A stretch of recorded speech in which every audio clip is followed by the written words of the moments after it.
Olá, queridos irmãos e irmãs! Hoje eu quero apresentar para você uma lista abençoada. A lista com os 10 pastores que você deve seguir. Os 10 pastores que eu respeito e admiro. Eu sou o presbítero André Sanches do blog esboçandoideias.com e hoje eu quero convidar você. Será que o seu pastor está nessa lista? Vem comigo, vamos para a minha lousa de explicações que nós vamos aprender um pouquinho mais a respeito desse tema. Vamos lá? A pergunta de hoje completa do nosso leitor é a seguinte. Você fez um estudo mostrando os 10 pastores que não devemos seguir. Você disse que ia fazer sobre os 10 pastores que devemos seguir.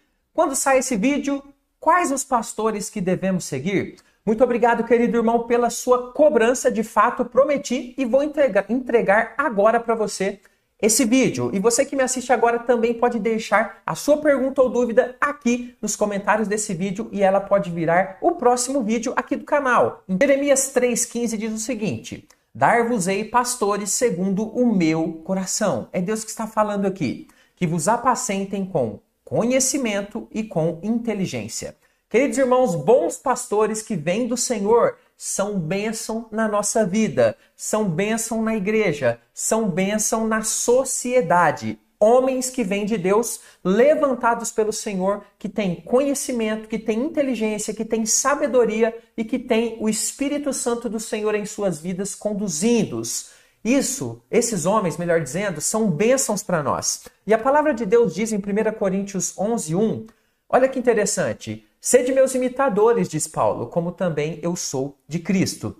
Queridos irmãos, existe um padrão bíblico para os homens de Deus. Primeiro, eles são imitadores de Cristo e depois eles se tornam, então, modelos para o rebanho, modelos de uma vida abençoada, de servos de Deus, modelos de consagração. É isso que nós esperamos, então, dos nossos pastores. É importante, então, que você tenha em mente que pastores são homens que são levantados por Deus, que devem ser imitadores de Cristo, que são bênção para nós. Então, pensando nisso, nós vamos conhecer agora os 10 pastores que eu respeito e admiro. Mas antes de conhecê-los, é nesse momento que você se inscreve no canal. Inscreva-se no canal para receber estudos bíblicos todos os dias às 15 horas, gratuitamente aqui no YouTube, para o seu crescimento espiritual. E eu quero fazer um desafio a você nesse estudo. Primeiro desafio, que você vá até o final. Segundo desafio, vamos honrar os nossos pastores hoje? Então veja, se você observar essas características que eu vou mostrar agora e elas estiverem na vida do seu pastor, coloca aqui nos comentários. Olha, o pastor, por exemplo, meus pastores, pastor Marcos, pastor Denis, pastor Alexandre, pastores que eu conheço como pastor Adriano também, pastores abençoados. Escreva aqui no comentário, pastor Adriano, você é bênção. Pastor Marcos, você é bênção. Pastor Denis, você é bênção. Pastor Alexandre, você é bênção. Vamos homenagear esses homens de Deus para a honra e glória do Senhor. Queridos irmãos, olha só. O primeiro pastor é aquele que tem cheiro de ovelha. Eu vou explicar o que significa isso para você. Olha só. Esse pastor é pastor que pastoreia de verdade. A sua missão de vida é pastorear e não fazer fortuna com o rebanho vendendo as suas peles e carnes. Chegue perto dele e você sentirá o cheiro das ovelhas. Queridos irmãos, esse é um ditado muito usado assim entre os pastores, né? Pastor com cheiro de ovelha é aquele que se envolve, é aquele que fica muito perto das ovelhas. Ele acompanha, ele se preocupa com elas. Existe um envolvimento, um desejo de conhecer a vida delas, de abençoá-las de forma muito próxima. Esse é o pastor que tem cheiro de ovelha. Ele ama suas ovelhas de verdade, mesmo que elas não tenham nada para lhe dar em troca. Ele as acolhe, ele cumpre o seu trabalho cabalmente, como bom trabalhador que não tem de que se envergonhar. Então, um pastor que eu respeito e admiro é aquele que tem cheiro de ovelha, é aquele que ama suas ovelhas e não aquele que quer extorquir, apenas tirar coisas das ovelhas de uma forma mercenária. Segunda coisa é o seguinte, aquele que não explora financeiramente as suas ovelhas. Mas antes de explicar, faz parte da obra de Deus e que tem o seu lugar.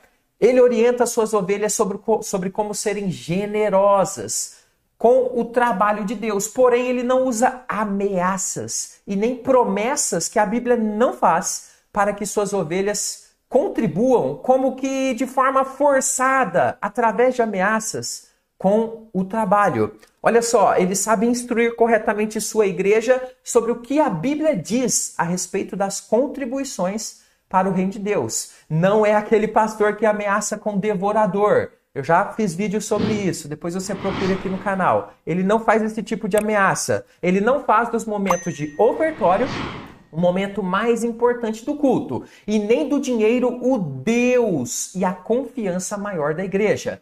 Trabalha a parte financeira da igreja com dignidade, com ética, com transparência. Esse pastor, ele trabalha o dinheiro colocando o dinheiro no lugar dele e não colocando acima de Deus. O dinheiro não é o centro dos seus cultos. Pelo contrário, o dinheiro é colocado no lugar que tem que estar. Queridos irmãos, em terceiro lugar, o pastor que eu admiro e respeito é aquele que não é perfeito, mas que busca ser exemplo, modelo do rebanho. Olha que interessante. Esse pastor sabe das suas limitações. Ele é homem. Ele sabe das suas dificuldades. Sabe que não é melhor do que ninguém. Sabe que é um pecador resgatado pelo sangue de Cristo, com um chamado especial para pastorear.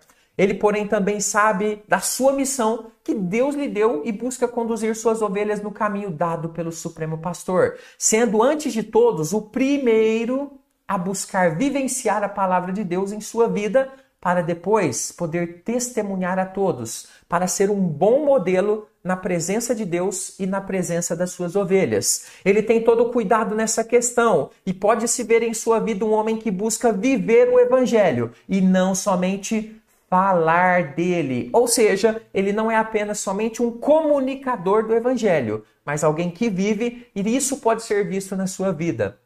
Ele é humano, tem seus erros e não faz questão de passar uma imagem de Todo-Poderoso. Queridos, muitos pastores querem ser vistos como super-homens, mas esse pastor não. Ele sabe das limitações, ele não é o melhor, ele não é aquele que está acima de todos. Ele se mostra para a igreja de forma humilde. Em quarto lugar, o que é obediente a Deus, mesmo não vendo resultados numéricos. Preste bem atenção nisso. Esse pastor gosta de ver os resultados do seu trabalho.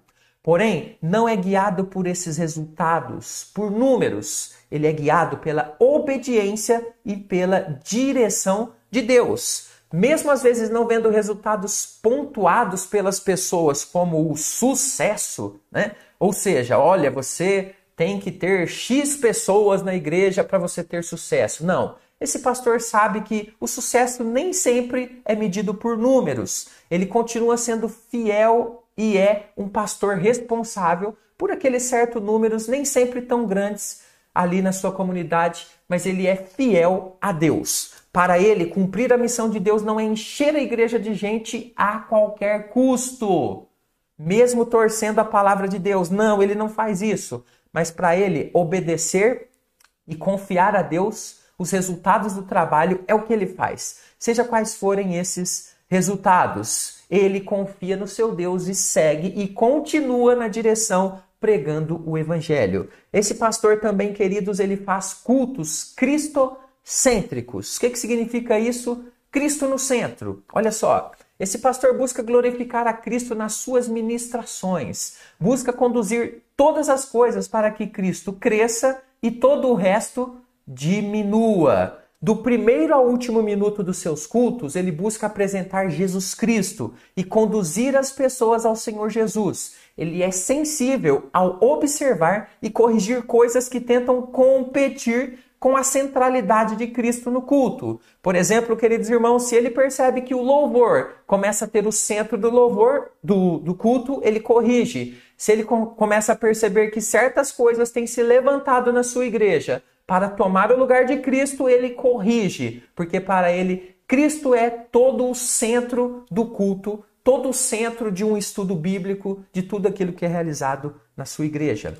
Em sexto lugar, queridos, o que se prepara e não tem medo de pregar a palavra de Deus como é a palavra de Deus. Esse pastor, ele não faz média, não fica medindo as suas palavras. Antes, ele entrega a palavra de Deus conforme a Bíblia a revela. Ele não usa técnicas melodramáticas. Sabe o que é isso, queridos?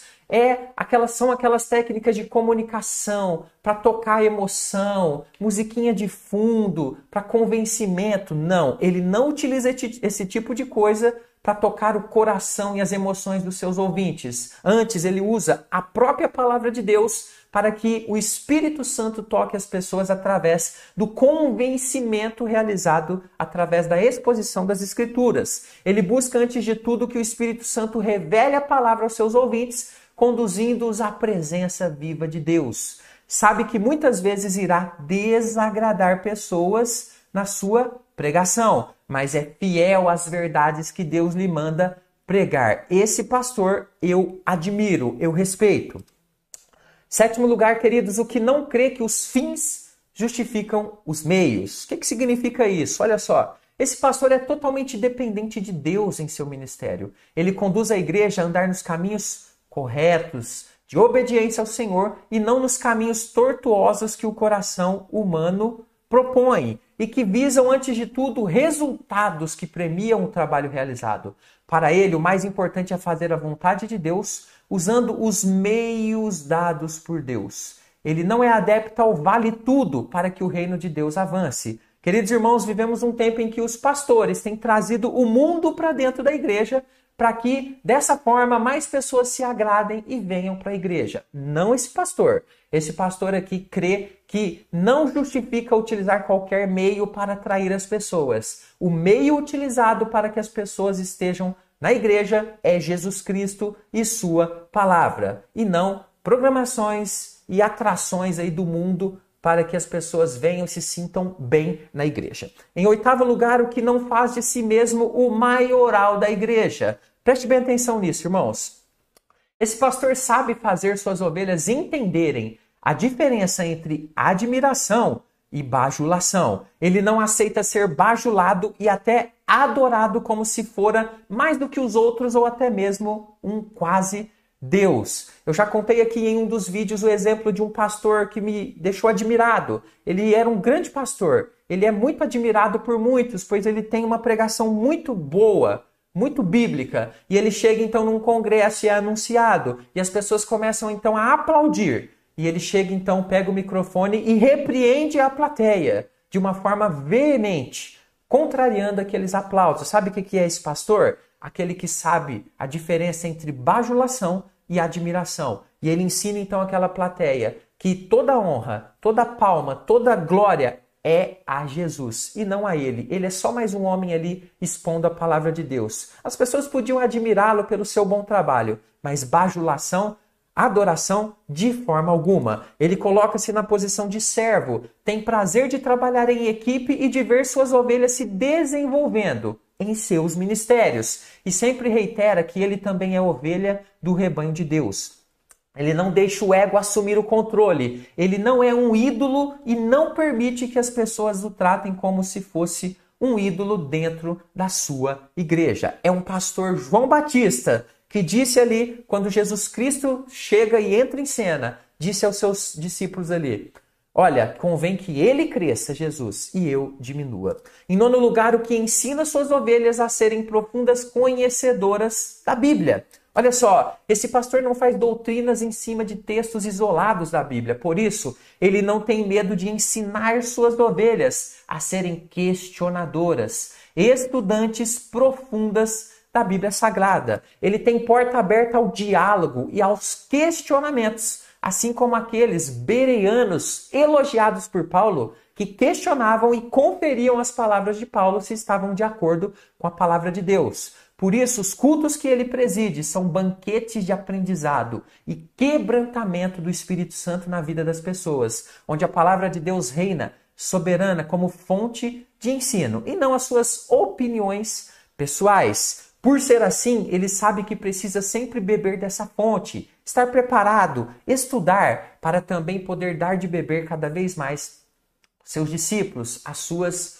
ovelhas. E por fim, queridos, o que ora sempre buscando em seus pedidos que seja feita a vontade de Deus em primeiro lugar. Queridos, num tempo em que os pastores por aí estão querendo determinar o que Deus faz, esse pastor não ousa sequer pronunciar palavras de ordem a Deus. Ele sabe quem é Deus, sabe de seus atributos grandiosos. Você nunca vai ouvir esse pastor determinando nada para Deus. Ele sabe muito bem o seu lugar. E mais, sabe exatamente que ele é apenas um homem imperfeito que está de pé pela graça de Deus. Por isso, em suas orações, ele é dependente do Senhor e não chefe de Deus. Ele ensina a igreja a ser dependente do Senhor, ele ensina a igreja a orar ao Senhor e ele ensina a igreja a amar a Deus, ao Deus da bênção e não somente a bênção de Deus. Você não vai ver esse pastor ensinando as pessoas a determinar nada para Deus,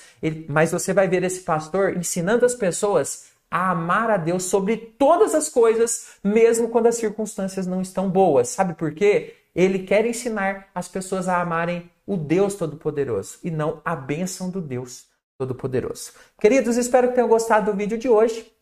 Vou deixar aqui mais estudo bíblico para o seu crescimento espiritual. Fico por aqui. Até o próximo estudo. Fica com Jesus.